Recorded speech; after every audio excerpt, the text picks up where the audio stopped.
This week on General Hospital, Emma told Gio she couldn't get Britt's key fob, leaving Charlotte and Rocco as their best shot. Ned stopped by Bobby's on his way to collect the family boxes and ended up talking with Gio about Tracy's win and the mansion being back in the hands of Quartermain. Gio realized, almost by accident, that he was starting to bond with another grandfather. In Pentonville, Willow held on to photos of her kids while Chase offered a new angle on Michael's alibi, and Alexis brought enough support to finally push for bail. For the first time in a long while, Willow admitted she believed she might get out. At Crimson, Drew found Jacinda still assisting Nina and warned she was tying herself to Michael's case. Nina pulled him into her office and explained her plan to force Michael into cutting Jacinda loose by getting them seen in public with the kids. At Sunny's, Michael pushed for details on the other suspect. Alexis hinted at, but Sunny reminded him that the goal was to make the case disappear for everyone's sake. Michael left frustrated. Later that night, Justine arrived at Sunny's door after a string of mishaps. Donna provided cookies, and Sunny wiped grease off her cheek in a moment broken by perfect kid timing. Outside Bobby's, Drew revealed he'd rerouted the Quartermain heirlooms to his own home, holding the history even if he couldn't keep the house. Ned, furious, accused him of spite and threatened to sue. Mid-argument, Ned went weak and collapsed from a real heart attack while Drew walked off, assuming it was staged. Gio and Emma found him on the ground, and Britt stepped in to stabilize him before the ambulance rushed him to the hospital. Once there, Portia reminded Britt she didn't have privileges, and Jason pulled Britt away before it escalated. At Bobby's, Britt vented about every part of her life in Port Charles, while Jason quietly reminded her that Ned survived because she was there.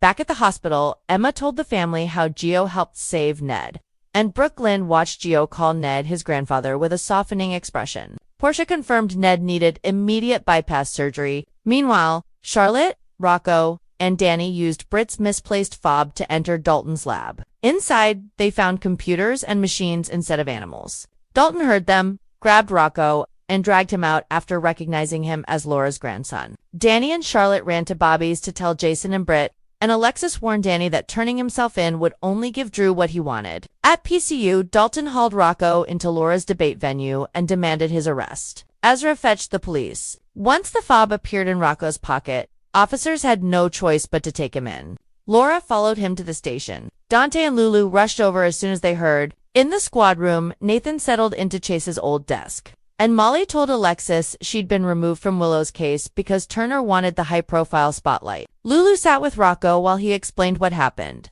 and she reminded him how much the incident reflected on both his father and grandmother. Outside the interrogation room, Britt appeared to check on Rocco while Dante confirmed the charge would be a misdemeanor and Rocco wouldn't be held overnight. Across town, Gio and Emma confessed everything to Sunny, who told them going to the police would only make things worse now that they were adults. Rick visited Sunny, offering his services on Measure C, and later received a call from Sunny with a chance to prove himself. Rocco was finally released and left the station with his family around him. Charlotte apologized for her part in the break-in. Britt checked in on Rocco to see if he was okay. Jason pressed Danny about the fob and asked him to tell the entire scheme from the beginning. Britt later confronted Sidwell about getting Dalton to drop the charges against Rocco. Meanwhile, Sidwell warned Dalton about drawing police attention, but Dalton refused to back down, insisting Rocco would pay for the embarrassment. Lucas told Carly and Jocelyn that he's moving into winter. Trina told Ava that her parents were getting divorced. Rick told Ada Turner that he's taking over Rocco's case. Lulu questioned whether having Rick as Rocco's lawyer was a good idea,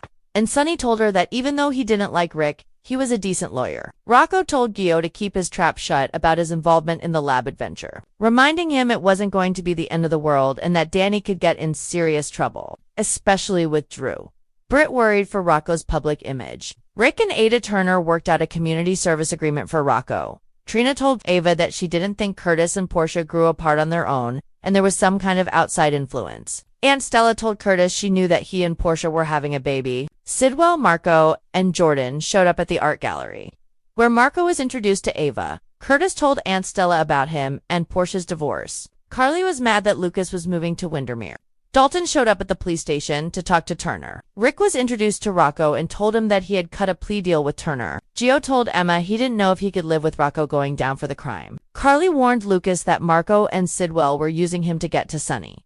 Curtis told Aunt Stella that the baby wouldn't change anything, but she disagreed, telling him that it would change everything. ADA Turner said the plea deal was taken off the table. Trina confronted Jordan, blaming her for the divorce. Lucas stormed out, angry at Carly, who, in turn, was angry with Jocelyn for siding with Lucas.